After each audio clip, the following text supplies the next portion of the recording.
Bueno, buenos días a todos nuevamente. Morán les da la bienvenida a todos a este nuevo evento. El día de hoy y por solicitud de varios de nuestros clientes invitados especiales, vamos a tocar el tema Sistema de Administración de Riesgos SARILAC y todas las responsabilidades que tiene el oficial de cumplimiento dentro del marco de la circular de la Super Sociedades. Es un gusto contar con la asistencia de todos ustedes el día de hoy. Le damos la bienvenida a nuestros expositores del día de hoy, Luisa Correa, subgerente legal, y David Forero, senior de compliance. Bienvenidos a ambos. Muchas gracias por haber aceptado la invitación de acompañarnos en este evento el día de hoy. Para contarles un poco de la metodología que vamos a llevar en el webinar de hoy, no vamos a tener espacio para preguntas por ser un espacio, digamos que corto. Para eso les pedimos a todos nuestros clientes que tomen nota del correo legal@moran.com. Aquí van a poder hacernos llegar sus preguntas derivadas de la sesión del día de hoy. Y para esto les agradecemos hacernos llegar su nombre completo, cargo y empresa de donde nos están contactando para poder contextualizar nuestras respuestas y poderles dar pues una respuesta oportuna. Entonces les recordamos el correo legal@moran.com. Allí nuestros expertos del área legal van a estar muy atentos a poder resolver las inquietudes que se presenten de la sesión de hoy.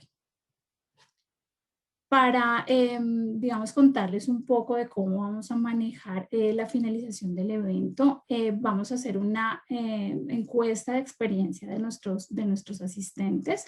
Para esto, las personas que en este momento tengan acceso al código QR pueden tomar una captura de pantalla en donde les va haciendo, digamos, acercando sus celulares a este código, les va a salir reflejado un link. Allí les agradecemos diligenciar esta encuesta. Es muy importante para nosotros conocer primero pues, sus opiniones acerca de nuestros eventos, pero también es una forma de acceder a las memorias digamos que de la sesión del día de hoy. Entonces los invitamos a las personas que tengan en este momento acceso al sistema de código QR que tomen su captura de pantalla. De no ser así, no hay ningún problema. Finalizando el evento, en el correo de inscripción les va a llegar el link para que puedan tener acceso a la encuesta. En la encuesta van a encontrar básicamente tres temáticas. En la primera va a ser la calificación del evento. Como les contamos, nosotros tenemos un programa de actualización continua para todos nuestros clientes. Por eso es tan importante digamos que las opiniones de todos ustedes. En el segundo van a tener un módulo de interés en servicios de asesoría derivados de la temática del día de hoy o de algunos servicios de temporada de nuestra firma. Y en el tercero, interés en nuestros próximos webinars. Entonces, básicamente todos van a tener posibilidad de acceder a esta encuesta, bien sea por el código QR o porque les va a llegar a su correo electrónico un link. Para finalizar, les recuerdo los próximos eventos que vamos a tener en nuestra organización. El 15 de julio vamos a tener el tema cómo prepararse para solicitar devoluciones o compensaciones de saldos a favor en impuestos durante el año 2021, un tema bastante solicitado también por nuestros clientes por los temas de flujo de caja de las organizaciones. Entonces los invitamos muy cordialmente a este evento que se desarrollará el 15 de julio. Vamos a seguir el 22 de julio con beneficios de la amnistía para normalizar los registros de situación de control y grupos empresariales. Están todos cordialmente invitados. Y finalizaremos el mes de julio con el evento de precios de transferencia que se realizará el 29 de julio. Entonces, les agradecemos si están interesados, indicárnoslo en la encuesta para hacerles llegar el link de inscripción a estos próximos eventos. Les recordamos a todos que el propósito de este webinar es de carácter informativo. Las opiniones aquí expresadas pertenecen exclusivamente a los expositores que ocupan los espacios destinados a este fin por nuestra firma. Nada de lo que se exponga o se responda podrá ser considerado asesoría legal, pues cada caso requiere un estudio y discusión previa y no es un asunto particular de nuestros clientes en cumplimiento de nuestros protocolos de confidencialidad. Entonces, de nuevo, muchas gracias a todas las personas que nos están acompañando el día de hoy en la sala. Le damos la bienvenida a nuestros expositores y los dejo ya con nuestra sesión del día de hoy.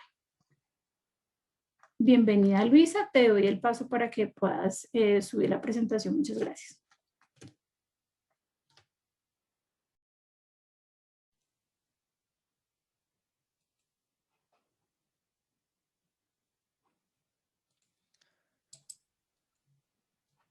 ¿Nos escuchas, Luisa, de pronto? Buenos días, ahí me Ok. escuchan. Claro que sí, ya te estamos escuchando, ya tenemos tu presentación en pantalla. De acuerdo, listo. Entonces, nuevamente buenos días a todos los asistentes. Nuevamente les recordamos que hay un correo habilitado para que nuestros clientes realicen sus preguntas puntuales relacionadas con los temas que vamos a tratar hoy. El día de hoy, nuestro webinar estará enfocado a 4 puntos principales asociados al sistema de autocontrol y gestión de riesgos AgriLab. En primera medida, lo que vamos a hacer es recordar lo visto en nuestro webinar pasado sobre el concepto en sí de lo que es el SagriLab, el marco legal, y nos enfocaremos puntualmente en lo que fue la actualización normativa que ha realizado la Superintendencia de Sociedades. Luego avanzaremos en lo que se entiende por un sistema de gestión de riesgos y cuáles son sus características principales. Y finalmente trataremos lo referente al oficial de cumplimiento, sus características y cualidades, las responsabilidades que normativamente se le exigen y para finalizar daremos algunas recomendaciones puntuales para que las compañías del sector real tengan en cuenta, ya sea para implementar o actualizar el sistema de gestión de riesgos. De acuerdo, entonces empezando a recordar lo que es el SagriLab y lo que vimos en el webinar pasado, podemos entender al SagriLab como ese sistema de autocontrol y gestión del riesgo integral de lo que es lavado de activos, financiación del terrorismo y financiamiento de la proliferación de armas de destrucción masiva. Este tiene como objetivo principal que las compañías del sector real logren identificar sus riesgos asociados a estos fenómenos delictivos, evitando así la materialización de estos. Para hacer esto se tienen que diseñar unas estrategias o procedimientos internamente que permitan actuar bajo unos lineamientos específicos a la medida de cada una de las compañías, el riesgo que pueden estar asociados a estos delitos y que pueden identificarse como riesgos legales, riesgos de contagio, riesgos reputacionales u operacionales. Esto con el fin de evitar que se afecte la compañía, que tenga una afectación económica, que tenga una afectación a su buen nombre empresarial, que tenga alguna afectación en los efectos frente a la competitividad en el mercado donde ejerce su actividad económica, también su productividad y la perdurabilidad de la misma empresa. Entonces, es por ello que la Superintendencia de Sociedades ha empezado una política de supervisión de este sistema de gestión de riesgos como parte de un trabajo que busca proteger a través de esta implementación de sistemas de autogestión que el tejido empresarial del país y la misma economía del país sean competitivas, productivas y perdurables, no solamente a nivel nacional, sino también internacional. Ahora bien, el marco legal que nos ocupa en este momento, pues inicialmente lo primero que hay que determinar es que el marco legal de este sistema de gestión de riesgos no es una situación novedosa. Lo que ocurrió es que gracias a las actualizaciones que realizó la Superintendencia de Sociedades a su circular básica jurídica, nuevas compañías tuvieron que entrar, bueno, compañías del sector real, claro está, tuvieron que entrar como obligadas a implementar este sistema de gestión de riesgos. Y estas compañías desconocían y cómo era el funcionamiento de este sistema de gestión de riesgos. Por eso es que se han visto en la tarea de empezar a implementar y a conocer cómo se debe gestionar internamente dentro de sus procesos los posibles riesgos asociados a estos delitos. La reglamentación del sistema de gestión de riesgos hace parte de unas recomendaciones que han realizado entes internacionales, de los cuales Colombia hace parte como miembro. Entre estos están pues, la Organización de Naciones Unidas a través de su Consejo de Seguridad y el Grupo de Acción Financiera Internacional GAFI, que es la máxima autoridad mundial contra el lavado de activos o como se conoce pues internacionalmente blanqueo de capitales, quien ha diseñado unos estándares para prevenir y detectar tanto el lavado de activos como la financiación al terrorismo y últimamente también la financiación de la proliferación de armas de destrucción masiva. Entonces, es a través de estas recomendaciones que Colombia ha empezado a implementar unos ajustes a nivel normativo. Y en el caso particular de Colombia, existen varias normatividades o leyes que tienen el marco general de lo que es la prevención o el sistema de gestión de riesgos como tal. Encontramos el Código Penal, encontramos el Código de Extinción de Dominio, la ley relacionada con la obligatoriedad de revisar listas vinculantes y en este caso particular, lo que nos trae hoy para el sector real, pues lo que hace referencia al capítulo 10 de la Circular Básica Jurídica de la Superintendencia de Sociedades. En este capítulo se realizaron, como mencioné hace un rato, unas modificaciones, unas actualizaciones, tanto en el año 2020 como en el año 2021. Y esto ha generado como unas preocupaciones o más bien unas inquietudes a las nuevas obligadas del sector real. Como principal modificación que vamos a ver de la actualidad normativa que trajo estos cambios, la actualización de la circular básica jurídica en su capítulo 10, es que entran nuevos obligados. Entonces, estos obligados ya no hacen parte dentro de lo que se conocía antes como un tipo de empresas de un tamaño considerable, sino ya entran otros obligados, como son en términos generales todas las compañías del sector real que estén vigiladas o controladas por la Superintendencia de Sociedades y que al 31 de diciembre del año inmediatamente anterior hayan tenido ingresos o activos que representen una suma igual o superior a 40.000 salarios mínimos, que para el año con el salario del 2020 equivalen más o menos a 35.112.000 pesos. Entonces, 35.112 millones de pesos, perdón. Entonces, esto generó que varias compañías, incluso solamente por activos, ingresaran como obligadas a implementar el sistema de gestión de riesgos. Existen otro sector de las compañías en el ámbito del sector real, como son las comercializadoras de metales preciosos, el sector inmobiliario, los que prestan asesoría, temas jurídicos y contables, que se le exigen unos ingresos activos inferiores, pero básicamente para que se tengan y se lleven esto en su cabeza, la regla general son los 40.000 salarios mínimos. Ya después, mirando las especificidades de cada una de las compañías, se revisará si estas hacen de estos sectores independientes que tienen unos mínimos de ingresos o activos que puedan modificar la razón por la cual se encuentren obligadas. También pues entran los sectores de revisión especial, de supervisión especial, en donde encontramos a las sociedades de administradoras de planes de autofinanciamiento comercial, las sociedades operadoras de libranza y sociedades que realicen actividades de factoring, sociedades que llevan a cabo actividades de mercado multinivel y también están los fondos ganaderos.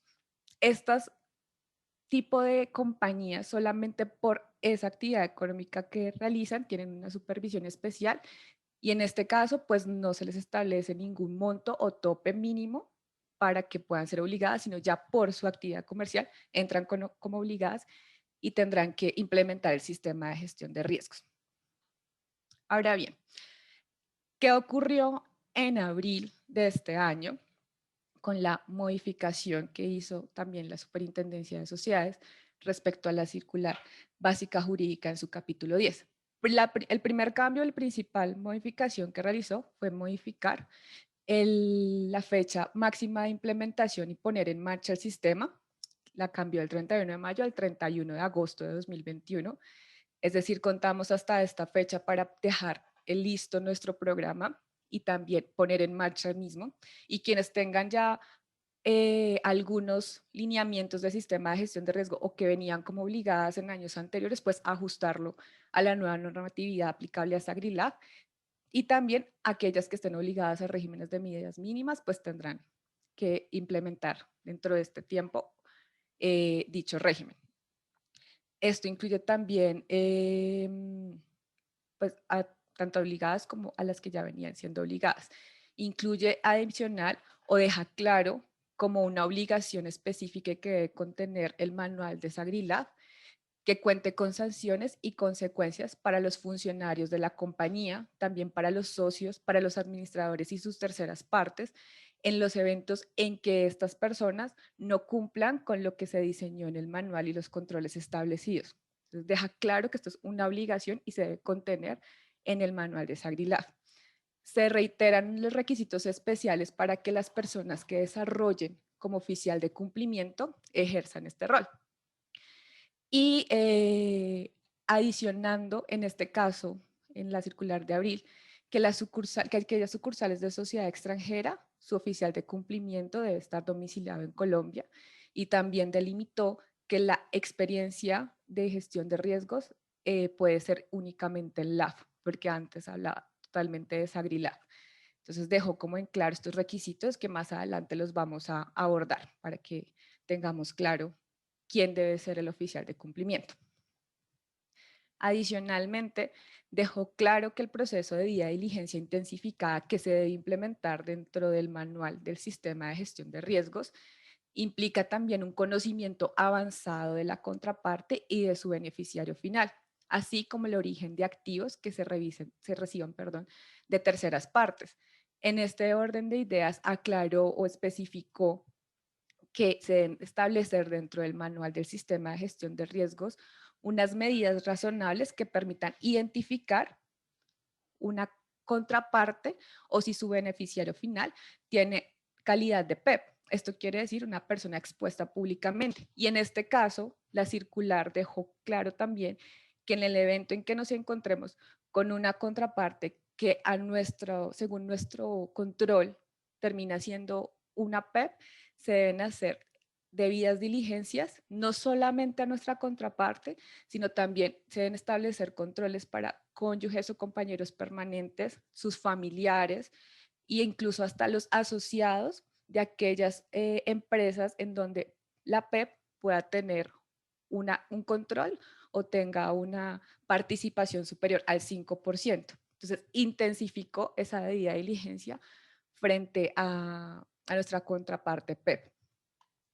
Finalmente, lo que trajo esta circular de abril de este año es que reiteró la necesidad y dejó como hizo énfasis en que al momento de definir quiénes son los responsables de asegurar el sistema de gestión de riesgos, estos deben contar con una evaluación previa si tienen inhabilidades o incompatibilidades. Y esto se traduce básicamente en que estas personas no pueden ser juez y parte, porque ellos van a ser parte de quienes van a asegurar que el sistema se está cumpliendo y realizar el monitoreo. Finalmente, otro punto, otra actualización que trajo la superintendencia asociada al sistema de gestión de riesgos fue la circular del 11 de junio, en donde estableció o definió ya formalmente la política de supervisión que va a tomar la Superintendencia de Sociedades frente al SagriLab. Esto es con el fin de poder guiar a las compañías, a las obligadas a implementar ese sistema y a retroalimentar a estas debido a la gran cantidad de nuevas empresas que entraron como obligadas para que cumplan efectivamente la normatividad de SagriLab y puedan ejercer una cultura interna de lo que es la autogestión de sus propios riesgos asociados al LAF. Siendo para la superintendencia muy importante esta supervisión porque uno de los principales riesgos, bueno, amenazas más bien al tejido empresarial de la economía del país, es que las compañías puedan ser usadas o se puedan utilizar para cometer estos fenómenos delictivos. En este caso, la circular estableció como pilar de su supervisión la metodología de la pedagogía. Entonces, con esta metodología va a lograr establecer una cultura dentro de las empresas para que se cumpla la normatividad del sistema de gestión de riesgos. Para ello, la superintendencia va a crear espacios de capacitaciones sobre SagriLab, va a crear su página web espacio para publicar temas relacionados con este sistema de gestión de riesgos, va a incentivar el cumplimiento normativo a través de promoción y difusión con otras entidades públicas, va a establecer también una creación de foros capacitaciones y cursos virtuales. Y esto con el fin de que las nuevas obligadas, o tal vez las que ya vengan siendo obligadas, se actualicen y generen una cultura de cumplimiento normativo respecto a su gestión de riesgos. De forma complementaria a esta función pedagógica que va a establecer la Superintendencia de Sociedades como supervisión del cumplimiento de SAGRILAF, la Superintendencia también va a garantizar el cumplimiento normativo a través de unas actividades que denominó actividades de verificación, corrección y sanción para incentivar pues este cumplimiento normativo. Y estas actividades se pueden dividir en dos momentos. Entonces, un primer momento que podemos denominarlo como un diagnóstico preliminar, en donde la superintendencia va a entrar a verificar sobre la obligatoriedad de la compañía respecto a si debe implementar o si debió implementar este sistema de gestión de riesgos y desde cuándo. Va a evaluar su situación jurídica, va a evaluar su situación contable, va a verificar los datos del oficial de cumplimiento que fue nombrado, también los datos de los administradores y el estado de cumplimiento del sistema en caso que venían siendo obligadas y hayan tenido que presentar el informe 50, cómo ha establecido su avance en la implementación o actualización a SAGRILAF. Luego de haber realizado dicho diagnóstico general o preliminar de la situación de la compañía y su obligatoriedad frente a SAGRILAF, viene la etapa como tal de supervisión a través de entrega y requerimiento de información y de datos que va a solicitar a las empresas obligadas. Esta supervisión puede ser extra in situ o in situ. Ya lo venía ejecutando la superintendencia, pero hoy en día con mayor intensividad porque debido pues a la pandemia, claramente muchas situaciones o actuaciones de los entes reguladores y controladores han generado que la virtualidad sea nuestra aliada. Entonces, en el evento en que sea una in situ, esto quiere decir que la superintendencia o el funcionario encargado de la superintendencia no se va a trasladar a la compañía, sino que va a solicitar sus documentos a través de una, no sé, llamada virtual o a través de un correo electrónico y no va a ir a la visita en campo, por llamarlo de alguna forma. Entonces, como esta actividad de verificación de cumplimiento normativo, se requerirá información y documentación que sea necesaria para precisar si la empresa cumple con la normatividad asociada a SAGRILAF. Y dentro de lo que va a verificar, yo pues les traje unos puntos principales porque puede pedir bastantes cosas y eso lo pueden encontrar en la circular externa. Va a solicitar o a verificar los soportes que demuestren que la compañía cuenta con una matriz de riesgo de lavado de activos, financiación, terrorismo y financiamiento de proliferación de armas de destrucción masiva. También que este sistema, el manual de SAGRILAF, se haya sido aprobado por el máximo órgano social, que será ya sea junta directiva o quien haga sus veces, en los casos en que las sociedades sean sociedades por acciones simplificadas y no tengan junta directiva, pues la asamblea de accionistas, que tengan, también deben contar que tengan esta matriz de riesgo y este sistema de gestión de riesgo esté gestionando riesgos propios y no sea una matriz copy-paste de otras matrices que podemos encontrar, sino que efectivamente esté diseñada a la medida de la operatividad y el funcionamiento de la compañía. También debe contar con metodologías de segmentación y clasificación de factores de riesgos. Debe también verificar si el oficial de cumplimiento fue designado conforme lo estableció la norma. Esto quiere decir que cumpla con todos los requisitos que vamos a ver más adelante y que éste realmente cuente con independencia y capacidad en la toma de decisiones. Realice procedimientos de debida diligencia y debida diligencia intensificada pues cuando se requieren y realice las capacitaciones a sus funcionarios y partes interesadas sobre su sistema de gestión de riesgos. Entonces son unas de las tantas cosas que va a verificar la Superintendencia de Sociedades en su momento de empezar las visitas y requerimiento de información para la supervisión de que efectivamente las compañías implementaron o actualizaron su sistema a SAGRILAF. Luego de verificar esto viene la etapa correctiva o sancionatoria. Entonces, la superintendencia La divide en dos porque dependiendo de la situación particular en que encuentre el estado de la compañía, verificará si esta corresponde a una corrección o ya una sanción. ¿En qué momento vamos a hablar de una corrección? Se generarán unas órdenes administrativas de corrección solamente en los casos en que a consideración de la Superintendencia de Sociedades y luego de revisar como la implementación de este sistema de gestión de riesgos, el manual, las matrices y todo lo que ya revisamos hace un momento, verifique que el incumplimiento o el presunto incumplimiento que está incurriendo la compañía es un incumplimiento leve o no es reiterado. Y le da un plazo perentorio a la compañía para que subsane ese incumplimiento, se lo presente nuevamente a la super y ya quedamos todos ajustados a la norma. Pero, ¿cuándo ocurrirá una etapa sancionatoria o una actividad sancionatoria? Esta actividad sancionatoria pues iniciará con la investigación administrativa sancionatoria y ocurrirá ya sea porque la corrección no fue realizada según lo que solicitó o recomendó la Superintendencia de Sociedades o a criterio de la Superintendencia de las Sociedades se trata de un incumplimiento grave o reiterativo. En este caso, ya no hablaremos de un plazo perentorio para subsanar, sino que nos impondrán sanciones. Y estas sanciones son, pues eso está tasado general en la ley y son sumas de hasta 200 salarios mínimos.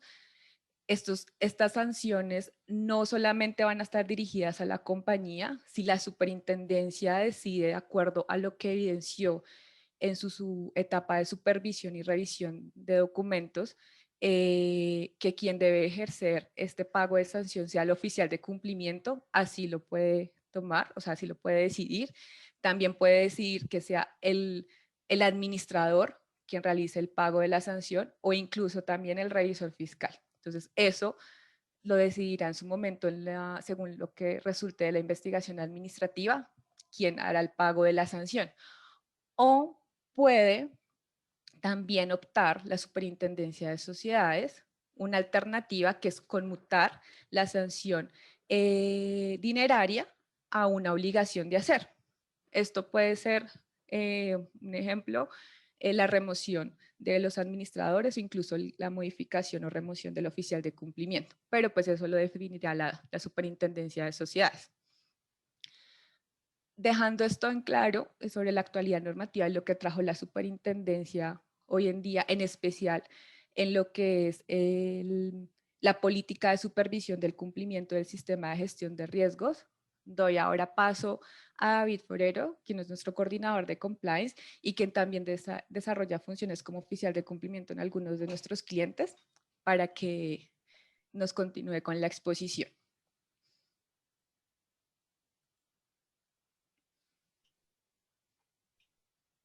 Para todos, buenos días.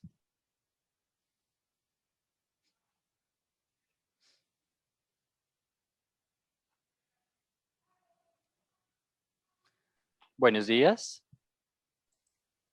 Hola, David, ya te estamos escuchando, no vemos tu video.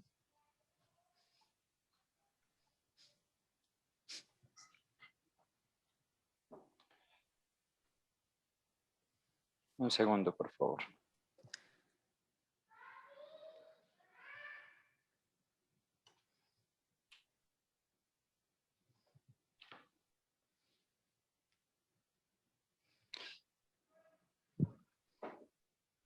Ahora, por favor, ¿me habilitas el video?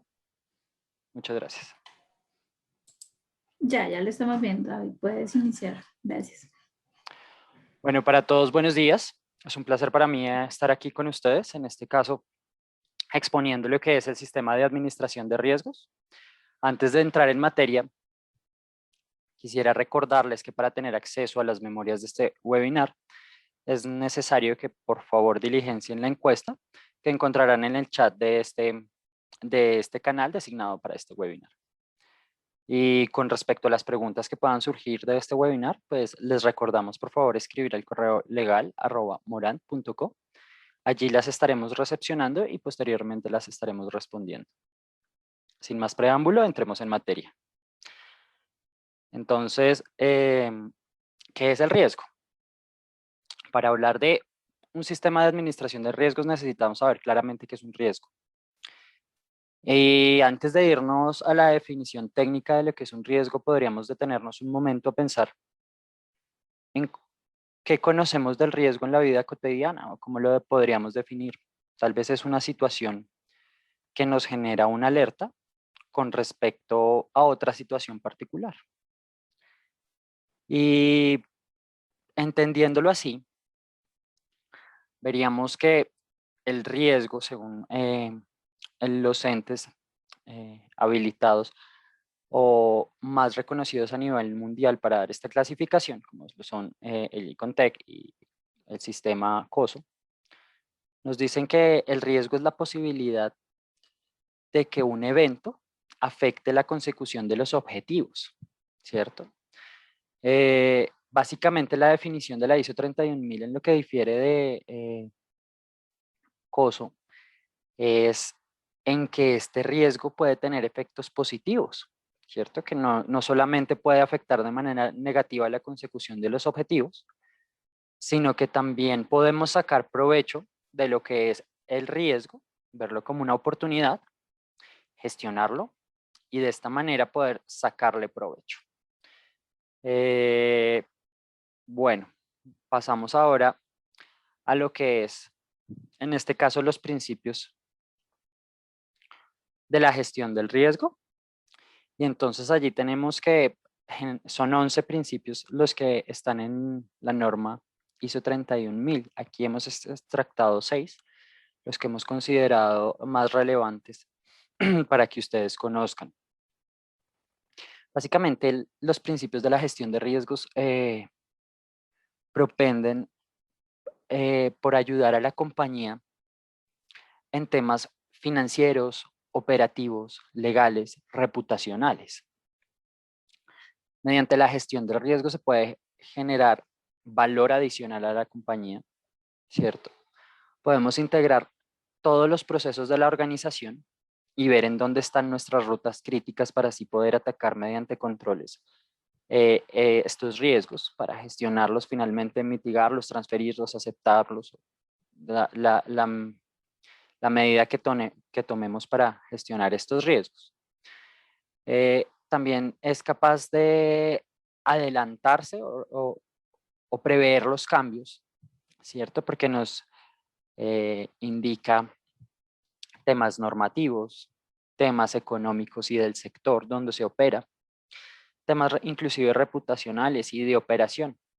En este caso específico, tema de este webinar, que es el SagriLab, pues nos ayuda a gestionar los riesgos relacionados a temas tan importantes para el país como lo son la financiación del terrorismo, ¿cierto? El lavado de activos y pues básicamente lo que es promover o financiar las armas de destrucción masiva. Entonces, pues creo que esto es un riesgo al que están expuestos todas las organizaciones y más hasta al estar en un país calificado con un nivel de riesgo por la OCDE medio y en donde pues hemos visto a lo largo de la historia cómo se pueden llegar a presentar estos casos en nuestro país. Además de esto, uno de los principios que maneja la gestión del riesgo es cómo la información debe ser transparente tanto para la parte interna de la organización como para nuestros stakeholders o interesados económicos, ¿cierto? Entonces, se maneja una misma información que pretende dar seguridad razonable de lo que son no solamente los estados financieros, sino el actuar de la organización. También permite que haya una mejora continua y constante porque básicamente si yo sé a qué estoy expuesto, puedo ir cambiando y cada vez mejorando estos ratios de riesgo para básicamente disminuir la probabilidad o el impacto. Y esto afectará directamente en la criticidad del riesgo. Además, uno de los principios y personalmente de los que más me gusta es como esto, además de permear la organización, de rodearla, de ir de principio a fin, también genera una cultura, ¿cierto? Entonces es una cultura de prevención, autocontrol, gestión, que no solamente afecta a lo que es AgriLab, sino que puede llegar a trasladarse a lo que es la parte operativa, financiera, ¿cierto? Legal, e inclusive estratégica de la operación. Entonces, estos principios hemos determinado que son los más importantes y los que se les debe dar relevancia en el caso de hacer una gestión de riesgos. Ahora vamos bien a lo que es la gestión de riesgos básicamente. La gestión de riesgos en palabras sencillas lo podríamos definir como el que se hace para poder manejar un riesgo. Entonces, como lo define la norma ISO 31000 e inclusive COSO ERM en su versión de 2017, pues lo que nos dice es, mire, se debe establecer el contexto de lo que es la organización, en donde opera, qué hace, cómo lo hace, los canales de distribución, cuál es la normativa vigente aplicable, ¿cierto? Y con este contexto, básicamente lo que hago es entrar a hacer una evaluación de riesgos, identificarlos, analizarlos, medirlos. Una herramienta comúnmente utilizada es una matriz de riesgos.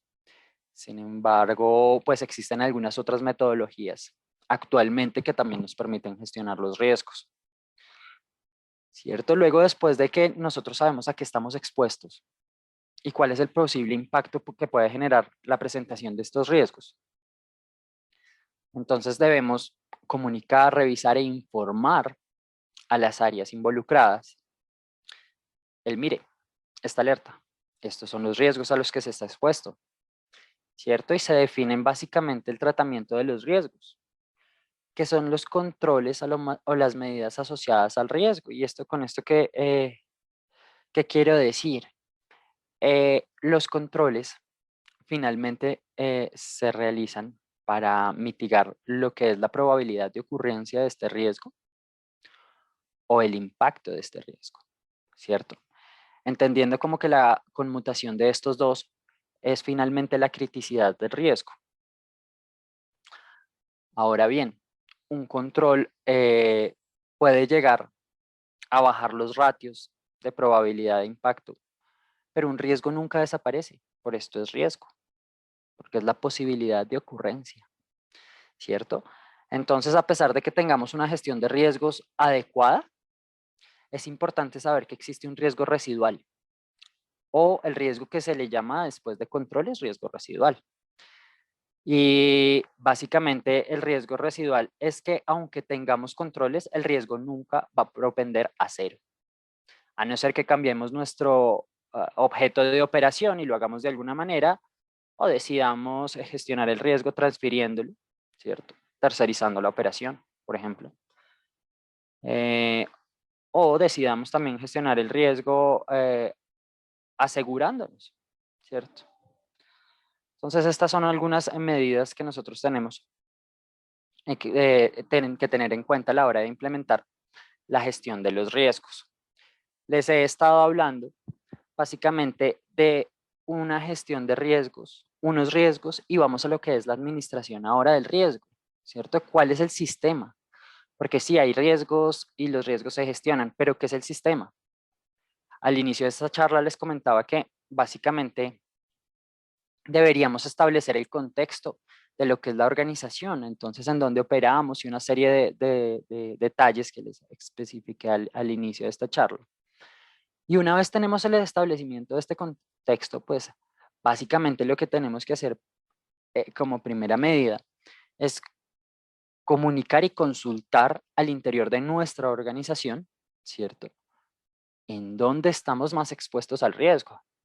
Y entonces es allí donde salen unas metodologías de identificación de riesgos como lo son las reuniones con lluvias de ideas, las pruebas de recorrido, ¿cierto? La evidencia de algunos riesgos presentados anteriormente, entre otras. Y con esto, ¿qué se pretende? Se pretende identificar los riesgos, ¿cierto? Para después poder analizarlos. Y una vez identificados y analizados, los evaluamos o les asignamos una calificación cualitativa y cuantitativa. Con esto, ¿qué debemos hacer? Ya sabemos que existe, ya sabemos cuál es su probabilidad, su impacto y la criticidad en caso de que se llegue a presentar. Y entonces, ¿qué hacemos? Tratamos los riesgos. ¿Cómo los tratamos? Mediante controles o alguna de las alternativas que les mencioné anteriormente. ¿Cierto? El riesgo es importante tener en cuenta que lo podemos aceptar. Y lo podemos aceptar porque la probabilidad de ocurrencia es muy baja o el impacto es muy bajo, ¿cierto? Entonces estamos dispuestos a aceptarlo. Lo podemos transferir, como les comentaba, podemos pasar para que, un ejemplo, tercerizar una operación para que otra compañía asuma este riesgo, ¿cierto? Lo podemos rechazar inclusive. Podemos decir, no vamos a operar de esta manera, vamos a operar de esta otra manera, porque la exposición al riesgo es muy alta, ¿cierto? Podemos asegurarnos, podemos decidir tomar unos seguros para poder mitigar el impacto de este riesgo en caso tal de que se llegue a presentar, ¿cierto? Y finalmente lo que podemos hacer es gestionarlos. En la mayoría de los casos es lo que se realiza o asignar controles, ¿cierto? Estos controles pues pretenden, como les digo, bajar los ratios de probabilidad de impacto y finalmente su criticidad. ¿Y a qué vamos? A que todo esto funciona, pero debe ser constante. Debe tener una etapa de monitoreo, ¿cierto? Una etapa de seguimiento, de revisión. Entonces, en esta etapa se debe ver si el riesgo no se ha trasladado, ¿cierto? ¿Cuántos eventos de riesgo se han tenido y qué se puede hacer? Si se aceptan o no, se deciden tomar más controles. ¿Qué tan cargada está la operación de controles y qué tan efectivos son estos controles? Esto es muy importante, porque la idea no es llenarnos de controles que de algún modo desequilibren la balanza y no permitan operar a la organización. La idea es tener una capacidad operativa estructurada para que pueda cumplir con los controles necesarios, teniendo en cuenta la consecución de los objetivos de esta misma área, ¿cierto? Entonces hay que siempre propender porque los controles pues existan, estén funcionando y sean eficientes. Y todo esto se repite, ¿cierto? Haciendo que el sistema sea dinámico y podamos finalmente estar protegidos ante el riesgo. Ahora, vamos al tema de lo que es la divulgación y la capacitación. ¿Cómo se integra este sistema con lo que es la organización? ¿Cierto? Entonces, debemos divulgar nuestros sistemas de administración de riesgos, llámense Ensarios, Areles, Agrilaf, todos los sistemas de administración de riesgos que existen, que ustedes decidan estratégicamente implementar. Entonces vamos a lo que es la divulgación dentro de la compañía. Mire, este es un sistema de administración de riesgos operativos, ¿cierto? Y lo que pretende es la disminución o la disminución en presentación de estos riesgos o en caso de que se presenten, pues que no afecten materialmente a la organización. Y entonces esto lo divulgamos si es necesario, como en algunos casos, por ejemplo, en el de Sagrilaf, a las partes interesadas y les decimos, miren, nosotros estamos comprometidos con la lucha contra el terrorismo, la financiación, el lavado de activos. Y es por eso que ustedes comúnmente en algunas entidades ven una declaración juramentada de ingresos, por ejemplo, donde nos dicen que certificamos que nuestros ingresos vienen de actividades lícitas y que no tengo contacto o vínculo con personas que realicen alguna actividad al margen de la ley, ¿cierto? En algunos casos, como el de las entidades financieras, y lo estamos viendo más frecuentemente debido a esta nueva normativa en otros sectores de la economía, como bien en este caso se está hablando del sector real. Y después de haberlo divulgado, ¿qué debemos hacer? Básicamente capacitar, porque una cosa es dar a conocer y la otra es enseñar el cómo se hace. ¿Quiénes gestionan los riesgos al interior de la organización? Todos lo hacemos, todos lo hacen al interior de una organización, empleados, asociados y partes interesadas básicamente, o terceras partes. ¿Cierto? Los empleados, pues porque básicamente son quienes están encargados de la operación. Los asociados son los, también porque son los que diseñan y están a cargo de hacer cumplir la estrategia. Y las partes interesadas, pues básicamente porque influyen en el desarrollo de lo que es la operación y los negocios. Entonces, pues básicamente se deben tener ciertas habilidades o conocimientos adquiridos por parte de cada uno de estas componentes, empleados, asociados y partes interesadas, ¿cierto? Inclusive para dar un ejemplo tácito, en Sagrilaf, la superintendencia nos requiere que nuestros empleados deben estar en capacidad de identificar una operación sospechosa o intentada, ¿cierto? Entonces, cobra una relevancia enorme lo que es la divulgación y la capacitación al interior de las organizaciones. Ahora, ¿cómo se hace esta divulgación y esta capacitación? Básicamente, una capacitación consta de el material documental de la capacitación, ¿cierto? Una asistencia, pues para saber quiénes están allí, quiénes estuvieron en esta capacitación. Una evaluación de conocimientos que permita soportar la capacidad en la que están los asistentes de identificar, prevenir, mitigar, controlar los riesgos, o en el caso de Sagrilaf, identificar dos tipos de operaciones, ¿cierto? Se recomienda que la frecuencia de esta capacitación sea mínimo una vez al año y además se haga para cada integración de una tercera parte, hablándose de empleados, asociados o cualquier otra tercera parte, ¿cierto?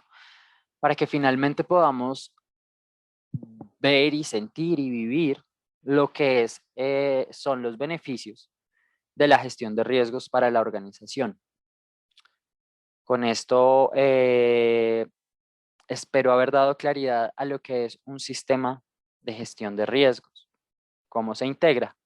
Y procedo a darle paso a mi compañera Luisa, quien estará con ustedes explicando el oficial de cumplimiento.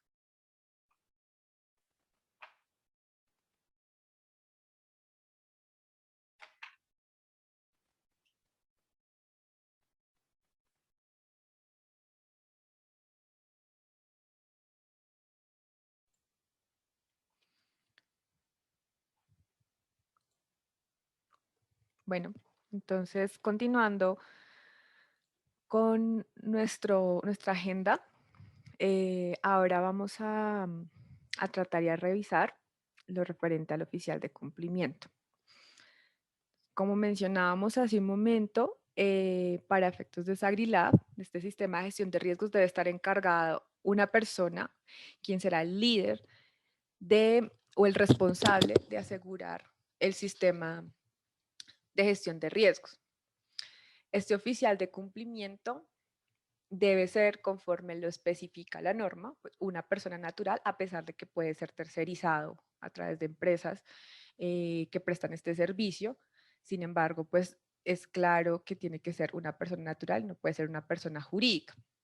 Y será la persona que esté como obligada y sea la responsable de asegurar el sistema de gestión de riesgos. Esto lo hace a través de un monitoreo o auditoría del sistema en donde verificará que se estén efectuando de forma correcta los controles y los procesos que se establecieron en el manual.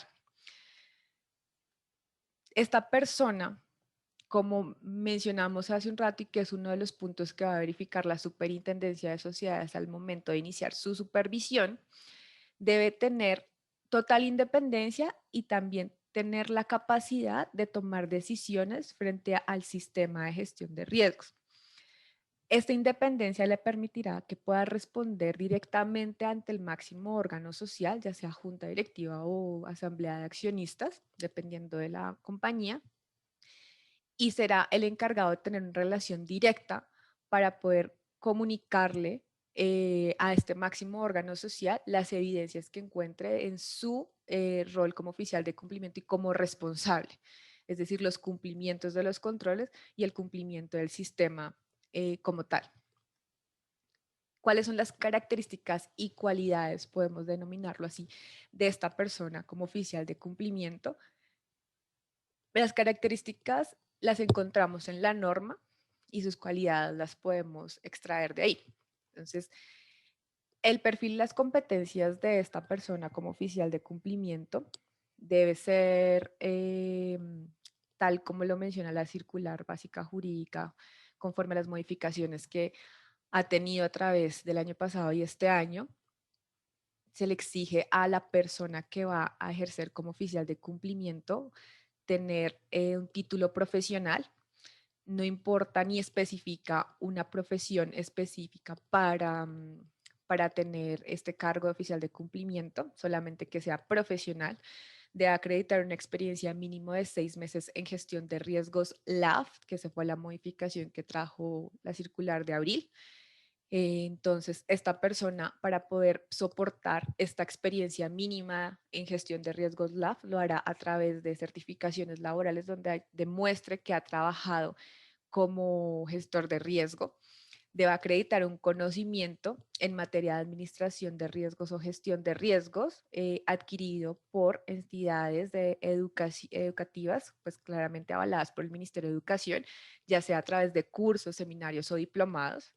Y estas características o este perfil que debe contar el oficial de cumplimiento, pues tienen que tener sus soportes correspondientes para poderlos transmitir al momento en que se nombre a la Superintendencia de Sociedades. Ahora bien, como cualidades o competencias, esta persona, debido a la responsabilidad, el manejo de datos confidenciales que va a tener, el manejo directo y relacionamiento directo con la alta gerencia, porque es el máximo órgano social de la compañía a quien le responde, debe tener pues un claro manejo de asuntos confidenciales, tener una comunicación asertiva, actuar de una manera honesta y transparente y ser como ese funcionario modelo en donde nosotros podemos confiar, es decir, nosotros como compañía, confiarle la responsabilidad de asegurar el sistema, porque estará a cargo de él y en manos de este que el sistema funcione y que se verifique evidentemente los controles implementados en las operaciones de la compañía, así como los posibles versionamientos de los controles que ya tenemos. Para ser un oficial de cumplimiento, la norma y también la Superintendencia de Sociedades, a través de oficios que ha emitido luego de las modificaciones que tuvo la circular básica jurídica en su capítulo 10º, ha establecido una cierta lista de inhabilidades de las personas quienes no podrían ser oficiales de cumplimiento, y esto, como lo mencionaba hace un rato, se traduce en que no pueden ser juez y parte. Entonces, para esto especificó que no puede tener relación directa con la administración y los órganos sociales de la compañía, no puede pertenecer al equipo de auditoría interna, pero en este caso particular, la Superintendencia de Sociedades ha dejado claro que el no ser parte del equipo de auditoría interna hace referencia como tal al jefe o el líder de auditoría, no a un auxiliar de auditoría. Es decir, que un auxiliar de auditoría o alguien que no sea el jefe de auditoría, que a eso hace referencia la norma, podría ejercer ese rol como oficial de cumplimiento siempre y cuando se evidencie que cumple con todas las características de perfil y que también no entre en conflicto en el sentido de que no sea juez y parte dentro del proceso de aseguramiento del sistema de gestión de riesgos. No puede pertenecer pues a lo que es auditoría externa, es decir, hablamos acá en este caso de los revisores fiscales o las empresas que prestan el servicio de revisoría fiscal en la compañía. Esta persona no puede tener un cargo oficial de cumplimiento en más de 10 compañías que están obligadas a tener uno. Y en caso que tenga un conflicto de interés la persona que designe el oficial de cumplimiento, esto es, por ejemplo, que el oficial de cumplimiento que se pretende nombrar sea el cónyuge o compañero permanente del representante legal. Entonces, ahí hay un conflicto de interés y no podría ejercer ese rol. Entonces, toca hacer esas evaluaciones de inhabilidades e incompatibilidades y también posibles conflictos de interés en el evento en que se vaya a nombrar el oficial de cumplimiento con el fin de que esta persona sea totalmente independiente, le responda únicamente al máximo órgano social y cuente con las características que exige la norma. Otras consideraciones que debemos tener en cuenta asociadas o relacionadas con el cargo oficial de cumplimiento es que este rol o este cargo debe ser designado por la junta directiva o el máximo órgano social. El representante legal podrá dar una opinión, pero no es quien tenga la última toma de decisión, sino podrá proponer a alguien. Y la junta directiva es quien lo nombre y lo designe. En el caso de la posibilidad de tener un oficial de cumplimiento suplente, si bien la norma no lo exige ni lo ve necesario, la compañía tendrá que evaluar la necesidad de este. Y este es en el caso de si es una persona vinculada directamente a través de un contrato laboral en la compañía, tener en cuenta el periodo de sus vacaciones o posiblemente periodo de incapacidades. Entonces podrá evaluar la posibilidad de tener un oficial de cumplimiento suplente y en este caso, pues claramente quien ejerza este rol de suplente deberá contar con todas las características y requisitos que exige la norma en caso de esas ausencias temporales o absolutas del principal. También debe tenerse en cuenta que o el momento en que el oficial de cumplimiento sea nombrado por la junta directiva, la circular nos da un término máximo de 15 días hábiles siguientes a ese nombramiento para entregarle toda la información a la superintendencia de dicho nombramiento. ¿Y qué se le va a entregar? Se le va a entregar un extracto del acta en donde se evidencie el nombramiento del oficial de cumplimiento y claramente pues la puesta en marcha del sistema. Se le va a entregar una copia de la hoja de vida y se le va a entregar todos los soportes que garanticen el cumplimiento de los requisitos que ya vimos hace un momento, es decir, que sea profesional, que tenga la experiencia de 6 meses en gestión de riesgos lab, que tenga la capacitación a través de cursos, seminarios y diplomados y también que esté registrado previamente ante el CIREL, que es Sistema Tecnológico de la UIAF, como oficial de cumplimiento de la compañía.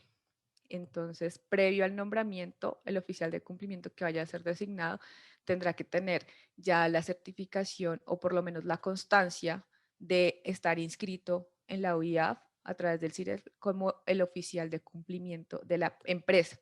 Y esa constancia también será entregada junto con todos los soportes mencionados dentro de los 15 días hábiles de su nombramiento a la Superintendencia de Sociedades.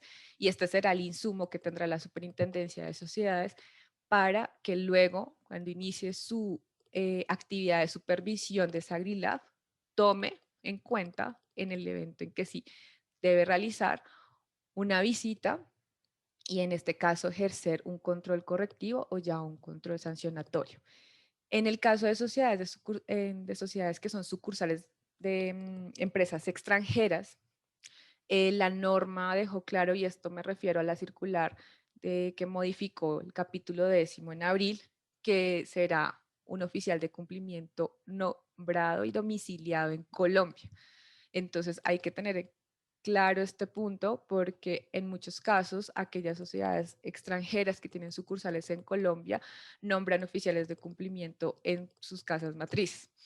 Entonces, en este caso, la superintendencia quiso dejar muy claro que este oficial de cumplimiento debe estar domiciliado en Colombia.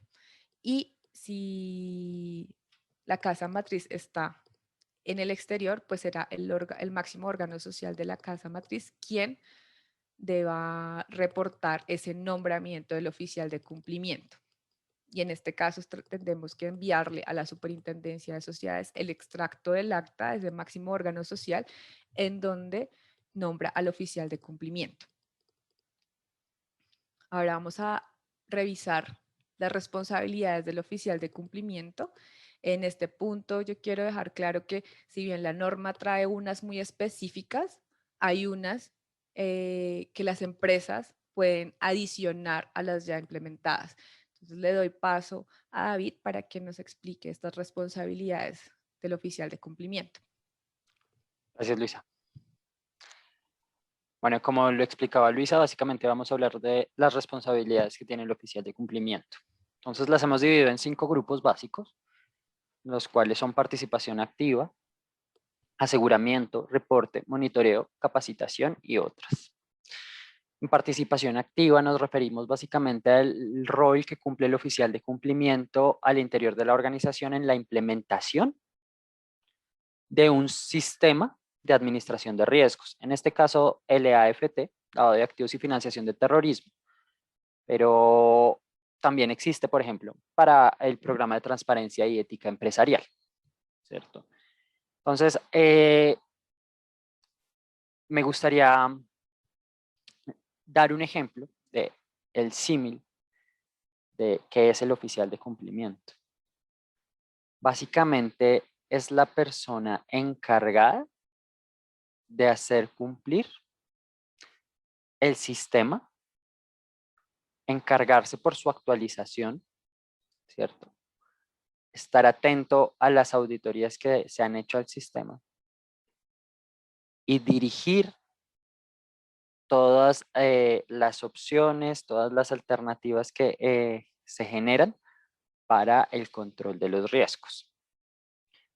Ya con esta pequeña aclaración sí entro a explicar entonces el segundo grupo, donde miramos el aseguramiento. Entonces allá hablamos de que el oficial de su cumplimiento, pues básicamente debe saber qué se hace, cuándo se hace y cómo se hace. Voy a poner un ejemplo. En las ventas, entonces tenemos un contacto inicial con un prospecto de cliente y debemos saber que en dónde se está haciendo este contacto, mediante qué canal, ¿cierto? Y cómo se está haciendo este contacto, si es de manera presencial, virtual. El canal se refiere básicamente al canal de comunicación, ¿cierto? Y en dónde se está realizando este contacto. Entonces, el oficial de cumplimiento debe propender porque los controles de, en este caso, el cliente, se cumplan. Entonces, que una vez ya hayamos determinado que la probabilidad de venta a este cliente es alta, entonces debemos saber quién es, qué hace, en dónde opera, cómo se compone esta organización, ¿cierto? Y esto se hace mediante una debida diligencia. Debida diligencia que en algunos casos debe ser intensificada dependiendo del nivel de exposición al riesgo. No es lo mismo operar en una zona de influencia de grupos armados al margen de la ley que operar en una ciudad principal. Entonces el nivel de riesgo cambia, los ratios de riesgo cambian y se hace necesario hacer una debida diligencia intensificada o un conocimiento mejor intensificado de esta tercera parte, ¿cierto? También debe asegurar que los informes, ya sea de auditoría interna, de revisoría fiscal, de los entes como la superintendencia, emitan, pues sean tratados, gestionados y se dé respuesta finalmente del cumplimiento de lo que es estos eventos o hallazgos generados de estos informes. Ahora bien, hablemos del reporte. Lo hemos clasificado en 3 reportes. Uno interno, que se debe hacer con una periodicidad anual. al máximo órgano social de la compañía, entiéndase como junta directiva o asamblea en los casos en los que aplique, ¿cierto? Además, debe certificar ante la Superintendencia de Sociedades que se cuenta con un sistema de administración de riesgos de LAFT, ¿cierto? Y debe hacer con cierta periodicidad o en el momento en el que se requiera 2 tipos de reporte a la Unidad de Información y Análisis Financiero UIAF, ¿cierto? Mediante su plataforma tecnológica, el CIREL. Entonces, estos reportes deben ser trimestrales o en los casos en los que suceda un evento de riesgo. Ahora vamos a lo que es el monitoreo. El monitoreo no es más que promover la adopción de correctivos al interior de los procesos que puedan generar una exposición al riesgo, en este caso del EAFT, ¿cierto? Y además, que los controles que tengo al interior de la organización, ya sea de debida diligencia, de gestión de los eventos, cualquier control que se tenga relacionado a este sistema, pues uno esté presente y 2 funcionando, ¿cierto? Después hablamos de que debe realizar una evaluación periódica de los riesgos para saber uno que están bien gestionados, que sus ratios se encuentran bien evaluados, ¿cierto? Que es el mismo riesgo y que no se ha desplazado, que no se ha movido, por ejemplo, por circunstancias económicas o un buen ejemplo de salud, como lo es en este caso la emergencia sanitaria.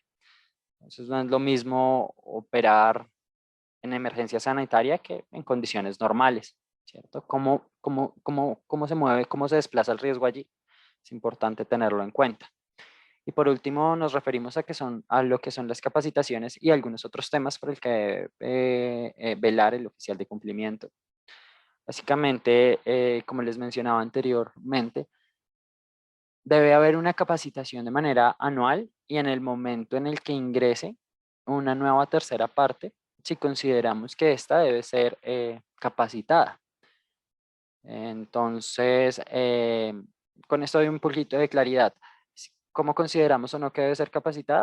Un empleado siempre debe ser capacitado al ingreso de sus funciones, mientras que un cliente que no es recurrente y por su cantidad transaccional o por sus montos transaccionales no representa un riesgo, pues no es necesario que lleguemos a capacitarlo, ¿cierto?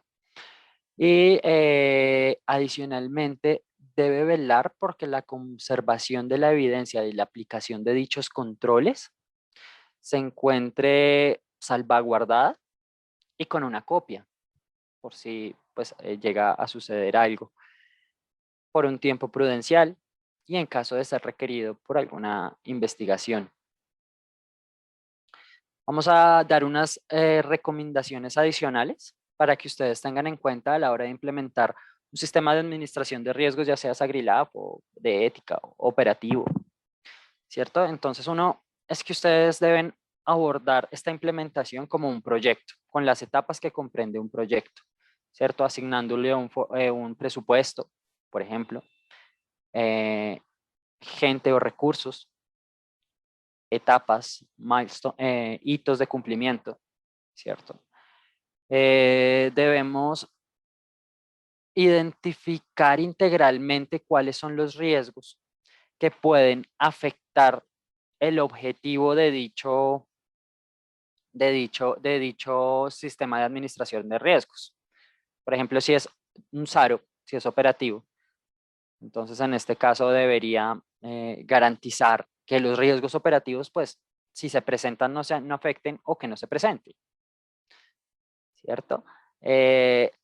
Presentar este plan ante el máximo órgano social para que uno esté enterado y 2, pueda hacer el seguimiento a la ejecución de este proyecto. aprovechar la implementación de este sistema para generar cambios constantes en la cultura, que no veamos esto como un requerimiento, sino como una herramienta que puede agregar valor inclusive a la vida de cada uno de nosotros. Hay que saber cuál es el rol claro del oficial de cumplimiento, cuál es su puesto al interior de la organización, a quién reporta, cada cuánto, cómo lo debe hacer, ¿cierto? Y definir si se encuentra en capacidad de hacerlo solo, si cuenta con las herramientas, recursos, conocimiento necesario, o si es necesario de pronto un acompañamiento, y hacerlo con un líder, un aliado estratégico que pueda liderar estos procesos. Vamos ahora a lo que es dos recomendaciones básicamente para los grupos empresariales y conglomerados.